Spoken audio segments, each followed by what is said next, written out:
Areas between curves.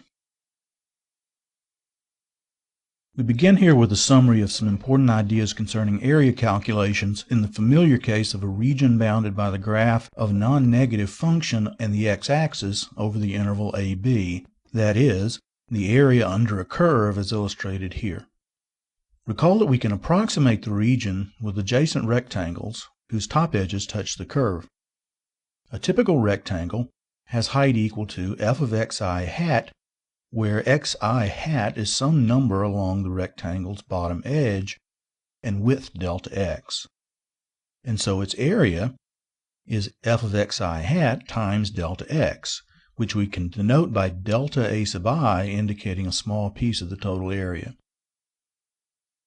Summing all such areas provides an approximation to the total area A. Such a sum is called a Riemann sum, and the exact area is the limit of Riemann sums as delta x goes to 0. This is the integral of f over the interval AB. The following analogous notation and terminology is convenient when computing areas by integration. Rather than thinking of a typical rectangle with finite width, we think of the area differential dA equals f of x times dx as the area of a thin slice with height f of x and width dx. The definite integral that gives the area A is the integral of the differential dA from x equals a to x equals b, that is, the integral from a to b of f of x dx.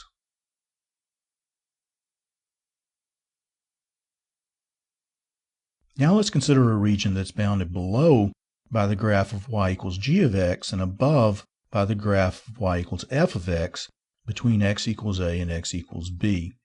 Note that if g of x equals 0, this is the same as the previous case.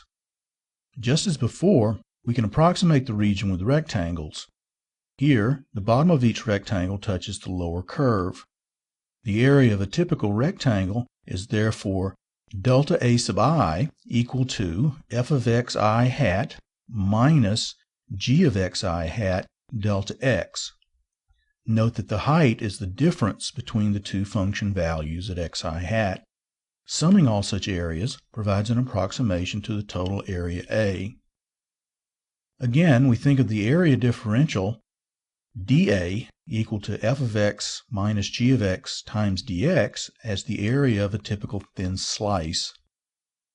And, just as before, the area of the region is the integral of dA from x equals a to x equals b, only now the formula for dA is slightly different, or rather, slightly more general. A crucial thing to remember here is that the integrand is the function whose graph is the top curve minus the function whose graph is the bottom curve.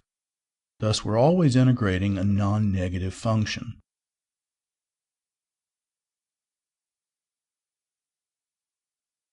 Example.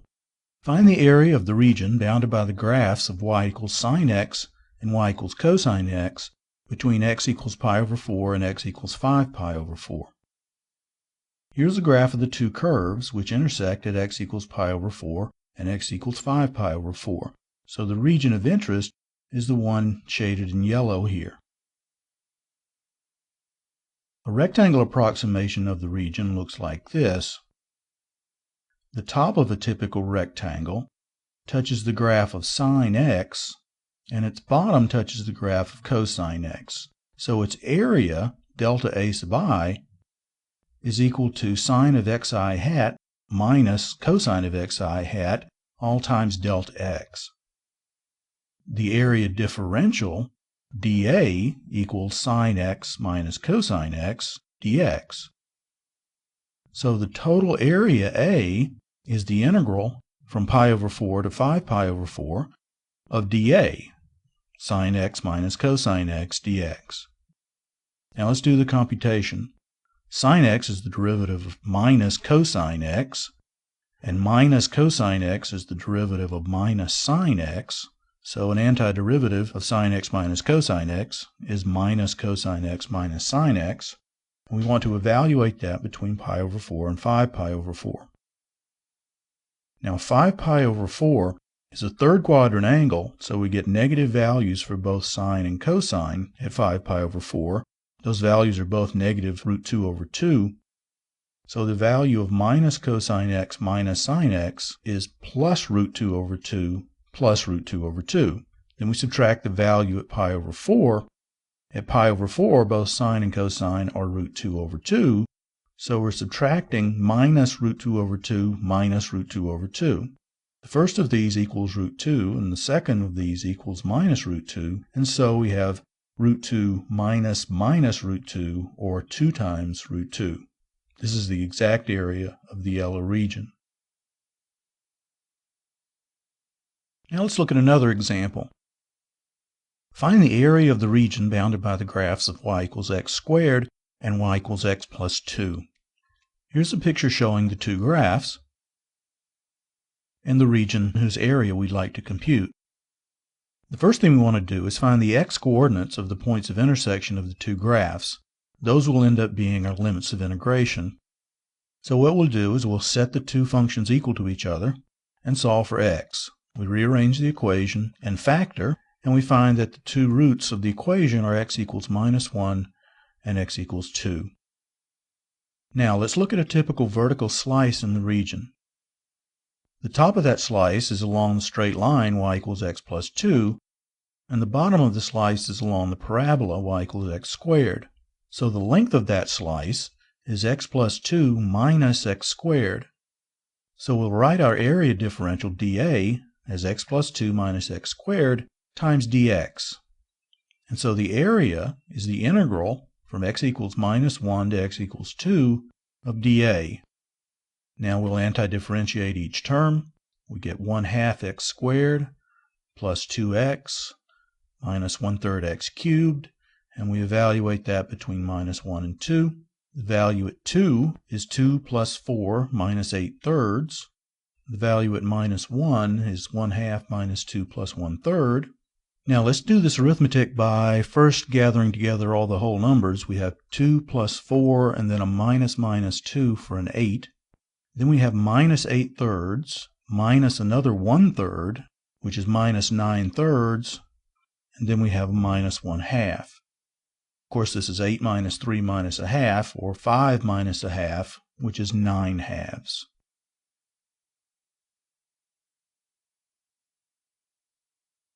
Example. Find the area of the region bounded by the graphs of y equals 2 times the square root of x, y equals 0, and y equals 3 times the square root of x minus 5. Here's the graph of y equals 2 times the square root of x. The graph of y equals 3 times the square root of x minus 5 touches the x-axis at x equal to 5 and looks like that. The graph of y equals 0 is the x-axis, so the region that we're interested in is shaded here in yellow. The first thing we'll do is find the point of intersection, which will help in determining our limits of integration. To do that, we'll set 2 times the square root of x equal to 3 times the square root of x minus 5. Next, we square both sides of that equation, and then by subtracting 4x from both sides and adding 45 to both sides, we arrive at 45 equals 5x. And so x equals 9 at our point of intersection. For the y-coordinate there, we could go back to either of the two functions. The simpler of the two is 2 times the square root of x, so we have 2 times the square root of 9, or 6, for the y-coordinate. Now let's look at vertical slices here.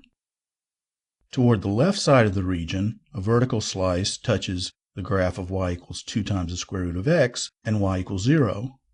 But if we move to the right, the slice then touches y equals square root of x and y equals 3 times the square root of x minus 5. So if we follow this approach, we're going to have to break the region up into two pieces, because the length of the slices will need to be described differently in different parts of the region.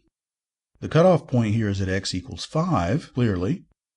And so to get the area of the left part of the region, we'll integrate from 0 to 5, 2 minus the square root of x minus 0. And to get the area of the right part of the region, we'll integrate from 5 to 9, the y-coordinate on the top curve, which is 2 times the square root of x, minus the y-coordinate on the bottom curve, which is 3 times the square root of x minus 5. Now these are not difficult integrals to do, but there's a simpler approach here that will allow us to capture the entire area with one integral. To The key here is to look at a horizontal slice located at a height of y.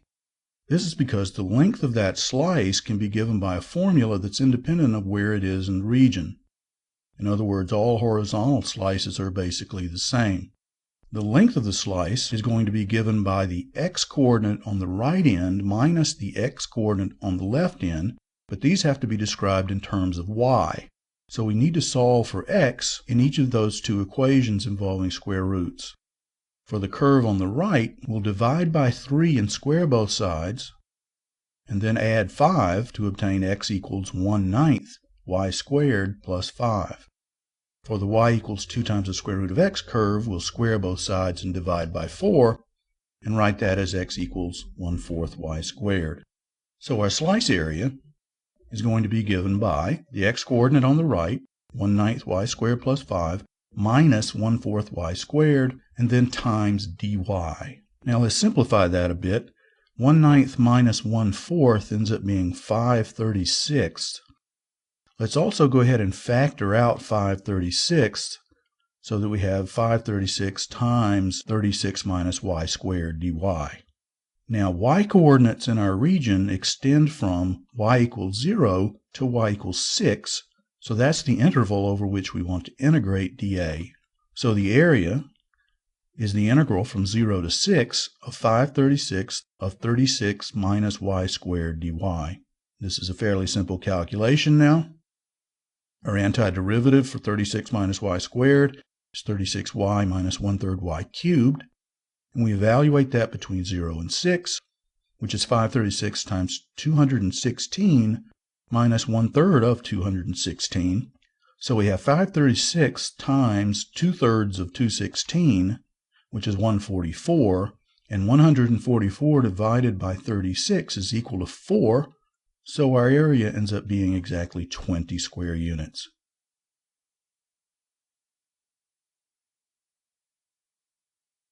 Example: find the area of the region bounded by the graphs of y equals x squared and y equals x to the fifth two ways. By that we mean by integrating with respect to x and by integrating with respect to y. Here's the parabola y equals x squared, and here's the graph of y equals x to the fifth. Notice the points of intersection are obviously the origin as well as the point 1, 1, and here's our region. Now let's zoom in on that a little bit. Let's first look at vertical slices. This corresponds to integration with respect to x. Here's a vertical slice located at an arbitrary x. The top of that slice is on the curve y equals x squared. The bottom is on the curve y equals x to the fifth. So the length or the height of that slice is going to be x squared minus x to the fifth. And so our dA is x squared minus x to the fifth times dx. So the area is the integral from 0 to 1 of that dA. The computation here is easy. The antiderivative we want is 1/3 x cubed minus 1/6 x to the sixth.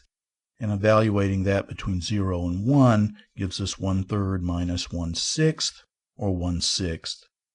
Now let's do the computation from the point of view of horizontal slices. That will correspond to integration with respect to y. So suppose we have a horizontal slice located at y.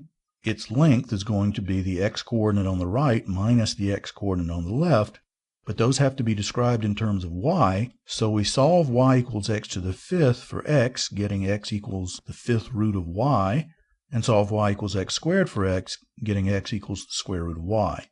So dA here is going to be y to the 1/5 power minus y to the 1/2 power times dy, and the area is the integral from 0 to 1. Notice that's y equals 0 to y equals 1 of y to the 1/5 minus y to the 1/2 times dy. Now again, this is a straightforward calculation. Your antiderivative here is 5/6 y to the 6/5 minus 2/3 y to the 3/2. And we evaluate between 0 and 1, obtaining 5/6 minus 2/3, which is equal to 1/6. One more example. Let's find the area of the region bounded by the graphs of y equals 3 times 1 minus x squared and y equals 4 times the square of 1 minus x squared. Now let's get a picture of what we're dealing with here. Here's the parabola y equals 3 times 1 minus x squared. Notice the x-intercepts are plus and minus 1, and the maximum value of 3 occurs at x equals 0. In the other equation, y is equal to a fourth degree polynomial in x with zeros at plus and minus 1 and a value of 4 at x equals 0. It turns out that the graph looks like this, and so the region bounded by the two graphs looks like so. Now notice that there are 4 points of intersection, 2 of which are obviously located at plus and minus 1. The other 2 are indicated here, and to find those, let's set our two functions equal to each other and solve. Since we're looking for solutions other than plus and minus 1, we may as well divide through by 1 minus x squared here to obtain 3 equals 4 times 1 minus x squared. Now we multiply out the right side, do some rearranging, and we have 4 times x squared equals 1. So x ends up being plus and minus a half at each of those points of intersection. Now notice that we have symmetry here about the y-axis, which tells us that we may as well just compute half the area and then multiply by 2 later. Now since the curves cross at x equals 1/2, we're going to need to break the calculation up into 2 parts.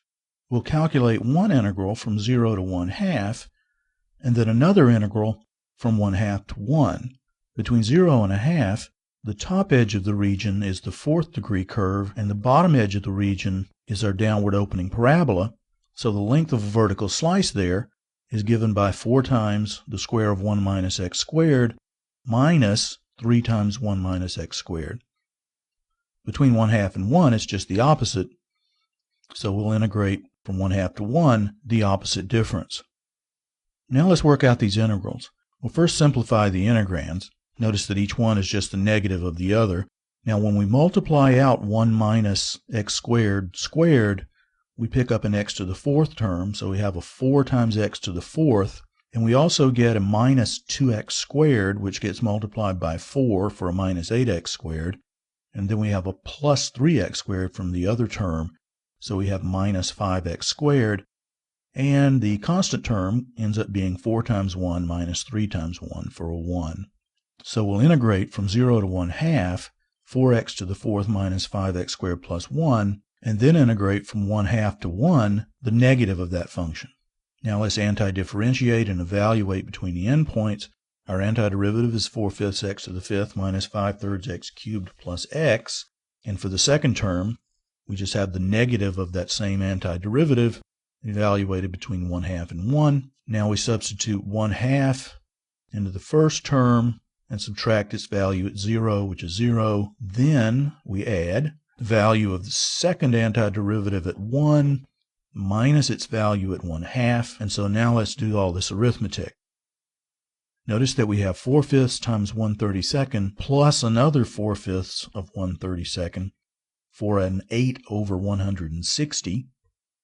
We have minus 5/3 times 1/8 minus another 5/3 times 1/8. So we have minus 2 times 5 over 24, or minus 10 over 24.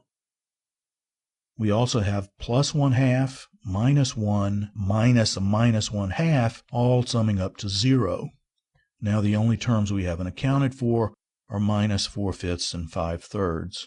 Now let's reduce the first two fractions. Our common denominator is now going to be 60. And finally, we finish this off. We have 30 over 60, or exactly 1/2. Now remember, that's just 1/2 of the area, so we'll multiply by 2 to get an area of exactly 1.